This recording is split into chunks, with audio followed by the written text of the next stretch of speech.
Eto na nga mga chong, marami tayong basketball updates.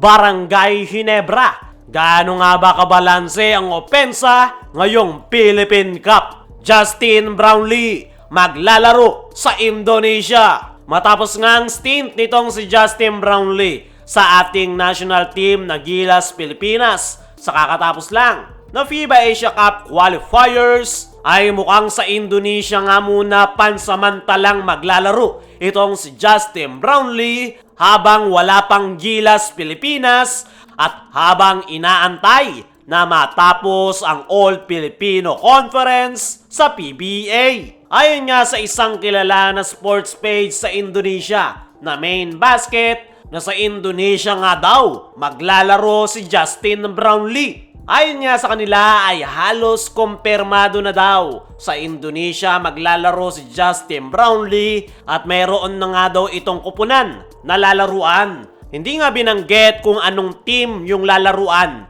nitong si Justin Brownlee, pero magiging replacement import daw ito ng isang kupunan. Ayon naman sa ating mga trusted source ay nag-reach out na nga raw itong si Justin Brownlee sa Samahang Basketball ng Pilipinas at Barangay Ginebra na maglalaro muna ito sa isang ball club sa Jakarta, Indonesia. Habang wala pang FIBA tournament na sasalihan ang Gilas at sinisiguro nga nitong si Justin Brownlee na magbabalik siya ng Pilipinas para sa preparation ng ating national team sa paparating na Olympic qualifying tournament. Bukod sa Gilas ay nagbigay na rin ng assurance itong si Justin Brownlee na maglalaro sa Barangay Ginebra sa paparating na import conference. Inaasahan nga mga chong na bibigyan ng green light ng Samahang Basketball ng Pilipinas ang request ni Justin Brownlee na maglaro pansamantala sa Indonesia Basketball League. Una nang nagbigay ng go signal itong si Coach Tim Cone kay Justin Brownlee na okay para sa kanila na maglaro muna ito sa ibang liga para manatiling game shape at ready ito sa ating national team at Barangay Ginebra. Marami pang ang koponan overseas ang interesado kay Justin Brownlee.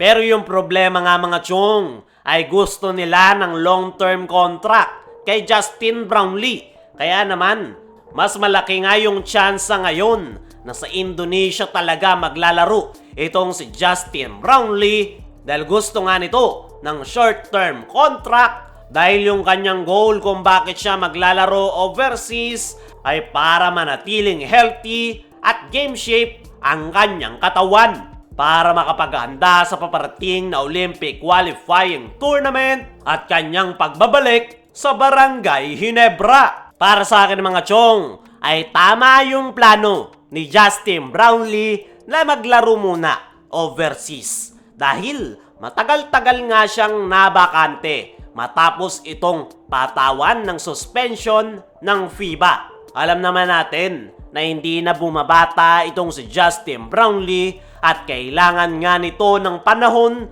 para maibalik ang kanyang full peak sa kanyang paglalaro. Sa ngayon ay kasalukuyan pa rin nasa Pilipinas itong si Justin Brownlee. Dahil gaya ng sabi natin kanina ay nagpapaalam pa ito sa Samahang Basketball ng Pilipinas. Pero expected nga mga chong, once na maging okay na ang lahat at kumpirmadong maglalaro na siya sa Indonesia, ay lilipad na nga ito papunta sa nasabing bansa para maibalik ang peak ng kanyang laro. Kayo mga chong, ano ang masasabi nyo sa planong paglalaro ni Brownlee sa Indonesia? Isa nga ba itong downgrade para sa kanya? O tama lang para maibalik ang kanyang laro? I-comment mo lang dyan sa ibaba. Dumako naman tayo dito sa kabilang balita, Barangay Ginebra. Gaano nga ba kabalanse ang opensa ngayong Philippine Cup? Ngayong conference nga mga chong ay maganda ang panimula ng Barangay Ginebra kung saan meron nga silang kartadang 2-0 win-loss record.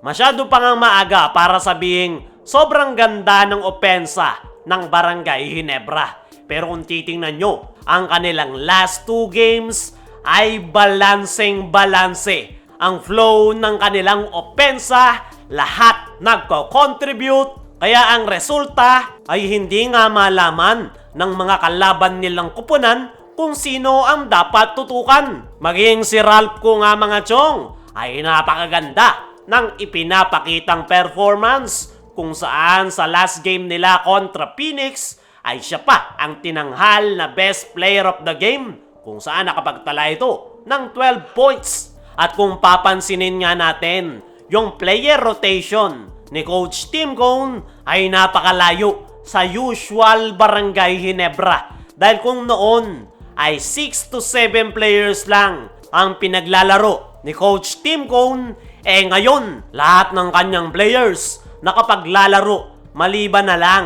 kay Scottie Thompson at Jared Dillinger na parehong may iniindang injury. Para sa akin mga chong, ay magandang sign yan para sa Barangay Ginebra. Dahil alam naman natin na nakapag All-Filipino ay mabilisan ang laro at ngayon na malawak na yung player rotation ni Coach Tim Cone ay kayang-kaya nga nilang makipagsabayan sa mga kupunan na malalim ang bench rotation. Isa rin sa magandang impact niyan sa Barangay Ginebra ay nabibigyan nga ng sapat na pahinga yung mga key players ng Barangay Ginebra. Kaya naman, hindi na po problemahin ni Coach Tim Cone yung pagko-collapse ng kanyang player sa dulo. Sa ngayon, balanse, maganda at efficient yung flow ng opensa ng Barangay Ginebra. At tingnan na lang natin sa kanilang mga upcoming games